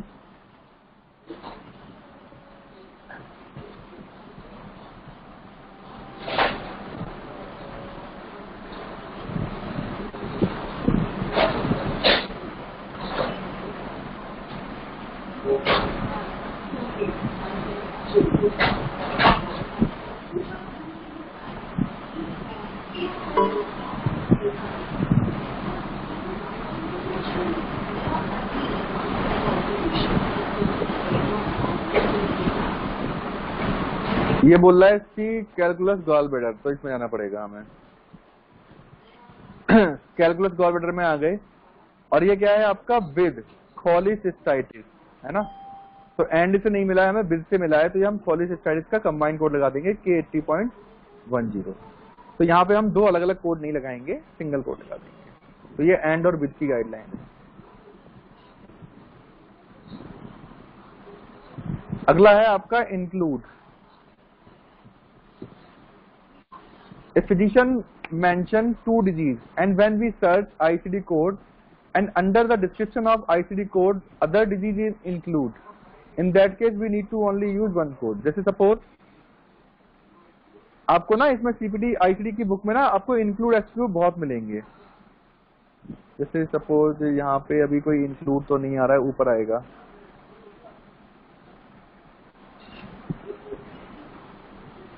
देखो इसमें एक्सक्लूड आ रहा है ना, एक्सक्लूड 1 है ये, लेकिन हमें क्या ढूंढना है, इंक्लूड कोई मिल जाए। इंक्लूड ज्यादा होते नहीं है। Exclude 1, exclude 1, exclude 1, exclude 1, include R82 other than unspecified abnormal finding is in urine includes chromo abnormality in urine। तो अगर ये दोनों डिजीज उसने मेंशन की है तो हम बस एक ही डिजीज लगाएंगे, क्योंकि इन दोनों में दोनों आ गए। मतलब इस कोड के डिस्क्रिप्शन में R82 में ये ऑलरेडी क्या है, इंक्लूड है, क्रोमो एबनॉर्मलिटीज। ठीक है, और देखते हैं इंक्लूड का कोई और सॉलिड मिलता है तो। इसलिए भी बहुत जरूरी होता है कि आप चेक करो इसको टेबुलर इंडेक्स में, क्योंकि इंक्लूड एक्सक्लूड तो यहीं से पता लगते हैं आपको। देख रहे हो ये एक्सक्लूड 2 और एक्सक्लूड 1 भी होते हैं, ये सारे एक्सक्लूड 1 है। मैं और ढूंढ रहा हूँ एक आध और इंक्लूड का एग्जांपल मिल जाए। ये आ गया include congenital absence atresia and stenosis of small intestine include congenital obstruction. तो अगर कंजेनिटल ऑब्स्ट्रक्शन मेंशन है या स्टेनोसिस मेंशन है या आर्ट्रेसिया मेंशन है तो ये Q41 कोड में ही आ जाएगा। ठीक है, क्योंकि ये सारी चीजें क्या हो गई, उसमें इंक्लूड हो गई हैं। तो इंक्लूड का तो बस यही है, लेकिन ये आपको टेबुलर इंडेक्स से ही पता लगेगा आपको। उसके बाद है आपका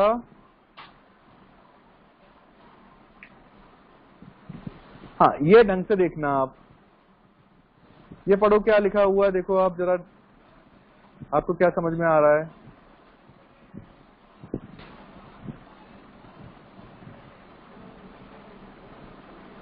इसको मैं कलर कर देता हूं हल्का सा कोई।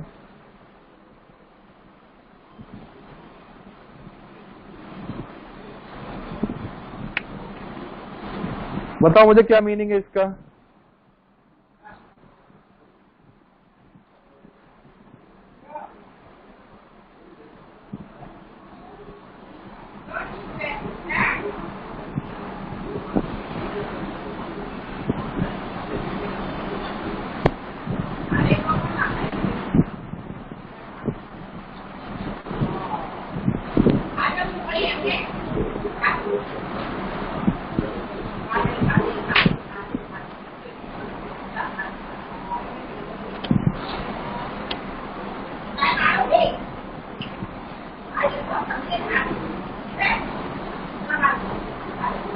समझ में आ रहा है। सपोज ऐसे करके लिखा हुआ है, डॉक्टर ने दोनों चीजें बोली हैं, किडनी स्टोन और रीनल कॉलिक, और हमारी रिपोर्ट में कैसे लिखा, हमारे जब हमने कोड ढूंढे तो कैसे मिल रहा है, N22.0 kidney stone exclude 1 renal colic. तो जो आपकी फाइनल कोडिंग होगी ना वो क्या जाएगा, केवल ये जाएगा। अगर आप देख रहे होगे ना एक्सक्लूड 1, तो Q40.1 और Q79.0 एक साथ नहीं जाएंगे।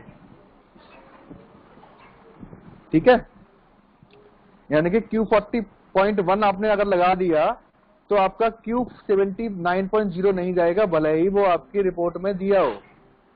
ठीक है, क्योंकि क्या है, वो एक्सक्लूड 1 है, और एक्सक्लूड 1 का मतलब होता है आपका एक ही डिजीज जाएगी। और अगर ये एक्सक्लूड 2 होता तो क्या होता, देखो ये क्लियर है ना सबको। हेलो, फिर डिस्कनेक्ट हो गया क्या? स्वामी क्लियर है ये? दिख रहा है सर। सौम्या क्लियर है? ओके, परमजीत? सर अभी इतना क्लियर नहीं हो पाया सर। क्या दोबारा देखो, एक्चुअली क्या है ना, बंद करो, म्यूट करो, मैं बताता हूँ, समझाता हूँ। सपोज तुम्हारे पास एक पेशेंट आया जिसको टूथ एक था और डेंटल कैरीज थे, ठीक है? तो उसको कितनी डायग्नोसिस है? 2 डायग्नोसिस है, एक टूथ एक है और एक डेंटल कैरीज। या मैं ये मान लेता हूं आपका जिंजिवाइटिस है और उसको डेंटल कैरीज है, ठीक है? 2 डिजीज है। लेकिन रूल ये बोलता है कि अगर आप डेंटल कैरीज लगा रहे हो तो एक्सक्लूड 1 में आपका क्या आता है? जिंजिवाइटिस। और एक्सक्लूड 1 का मतलब ये होता है कि भले ही पेशेंट को 2 डिजीज है, लेकिन अगर एक कंडीशन एक्सक्लूड 1 में आ रही है तो आप दोनों डिजीज नहीं लगाओगे। तो आप अगर डेंटल कैरीज लगा दोगे ना तो that is more than enough. तो ऐसे ही इस केस में है।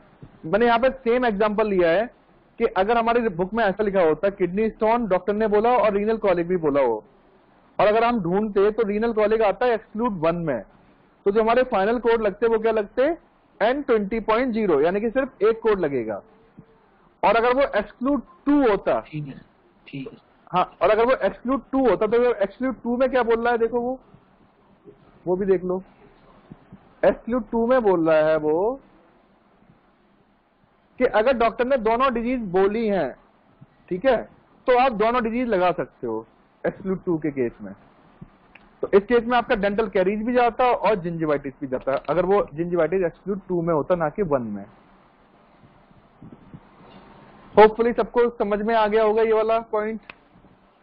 ये आपका इंटरव्यू के टाइम पे पूछते हैं क्वेश्चन, ध्यान रखना, क्योंकि इंटरव्यू में आपसे एक्सक्लूड 1 और एक्सक्लूड 2 पूछे ही जाएंगे।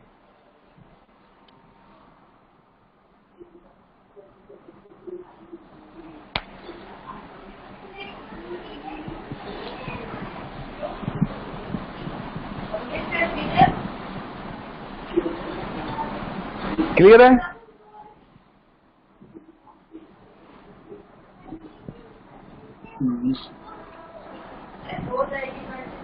अगला पॉइंट है आपका मैनिफेस्टेशन।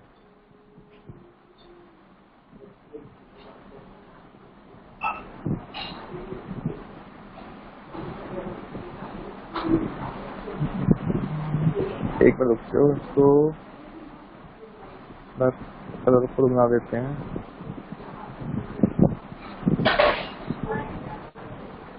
तो मैनिफेस्टेशन क्या होता है? Due to 1 disease if patient get another disease, second disease called manifestation of first disease. जैसे डायबिटीज की वजह से किसी को रेटिनोपैथी हो गई, तो हम उसको क्या बोलेंगे? डायबिटिक रेटिनोपैथी, यानी कि रेटिनोपैथी ड्यू टू डायबिटीज, है ना? In that case, if combination code is available, we need to use combination code. If combination code is not available, we need to use 2 code, one for diabetes and another for manifestation, है ना? और उस case में क्या होगा? Underlying disease code will be principal diagnosis. Principal का मतलब है first code, and manifestation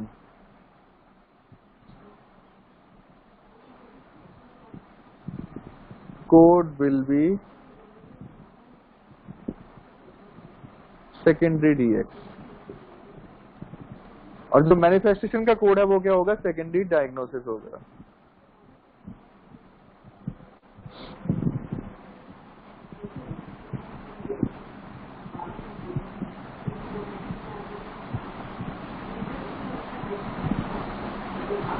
इसमें मैंने अलग अलग एग्जांपल दिए हैं, है ना? Diabetic retinopathy, diabetic nephropathy, diabetic neuropathy, इसका कोड भी हमने ढूंढ के देखा था। तो आप चाहो तो आप कोड ढूंढ सकते हो, ठीक है? आप चले जाओ। अब हमें डायबिटिक रेटिनोपैथी का कोड ढूंढना है।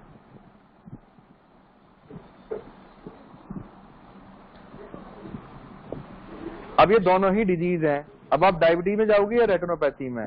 तो हम हमेशा पहले डिजीज में जाते हैं, ना कि मैनिफेस्टेशन में।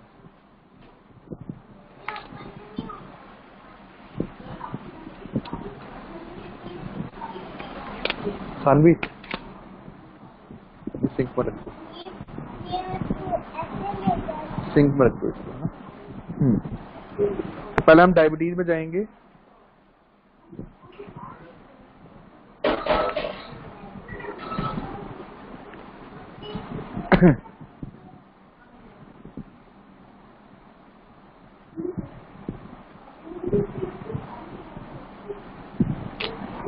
डायबिटीज,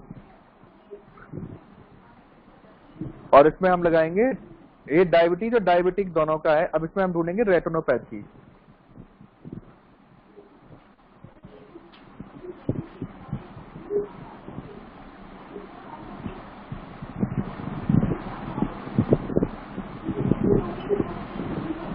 डायबिटीज विद रेटिनोपैथी भी लगा सकते हो, विद रेटिनोपैथी E11.319।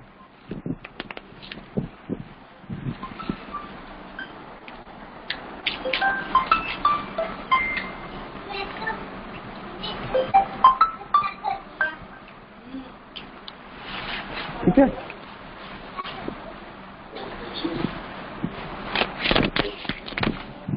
तो कंबाइंड कोड है तो कंबाइंड कोड ही जाएगा। अगर नहीं मिलता है फिर दो कोड लगाते हैं, है ना। तो मैनिफेस्टेशन हम कब मानते हैं, तो लैंग्वेज ऐसी होनी चाहिए, retinopathy due two diabetes, retinopathy manifestation of diabetes, yes. Retinopathy secondary two diabetes, retinopathy manifestation of diabetes, yes. लेकिन अगर डॉक्टर ऐसे लिखता है कि उसने डायबिटीज लिखा और उसके बाद रेटिनोपैथी लिखा तो ये फिर मैनिफेस्टेशन नहीं है, है ना। तो हम डायबिटीज का अलग कोड लगाएंगे और मैनिफेस्टेशन का अलग। ये थोड़ा सा टाइम लगेगा मैनिफेस्टेशन वाले समझने में, ठीक है। तो आगे बढ़ते हैं हम। सी एंड सी ऑल्सो कंडीशन। हम आईसीडी बुक को क्यों रेफर कर रहे हैं, परमजीत बताओ, हम आईसीडी बुक में क्यों बार बार देख रहे हैं आईसीडी बुक? तो ताकि सही कोड मिल सके उसका डिजीज का। सही कोड नहीं, ताकि कोड मिल सके। सही कोड तो ऑब्वियसली आएगा ही आएगा। हम आईसीडी इसलिए ढूंढ रहे हैं कि हमें कोड मिल जाए। तो हम कब तक ढूंढेंगे?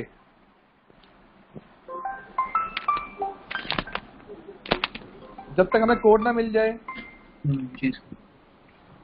हेलो,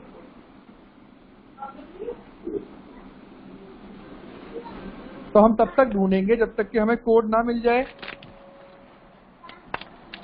है ना। कब तक ढूंढना चाहिए हमें? हेलो, हमें कब तक वो है, कब तक ढूंढेंगे हम उसको? जब तक कि हमें कोड ना मिल जाए ना। कोड ना मिल जाए जी, कोड ना मिल जाए।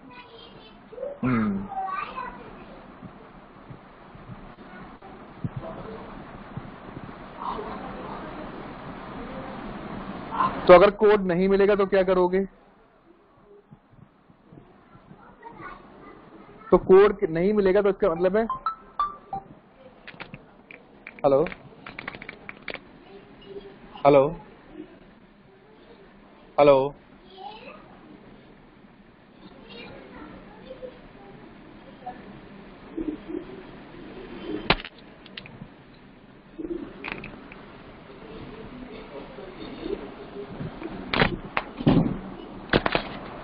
तो सपोज आप कोड ढूंढ रहे हो और आपको कोड नहीं मिला किसी चीज का, तो वो आपको गाइड करेगा।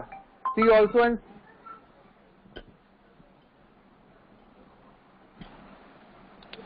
जैसे आप गॉलब्लैडर स्टोन का कोड ढूंढो,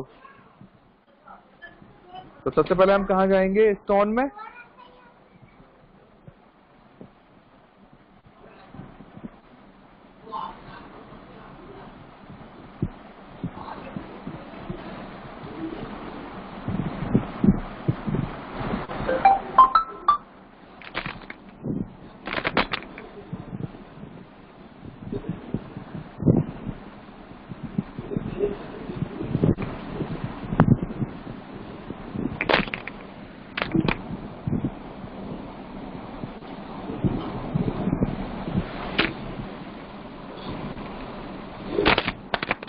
तो सबसे पहले हमें स्टोन में जाना है।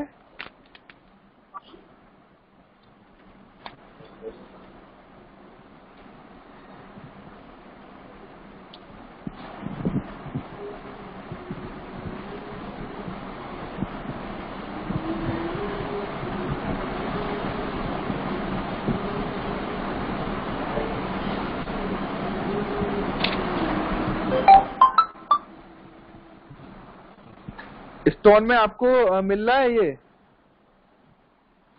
गॉल ब्लैडर मिल रहा है आपको, गॉल ब्लैडर?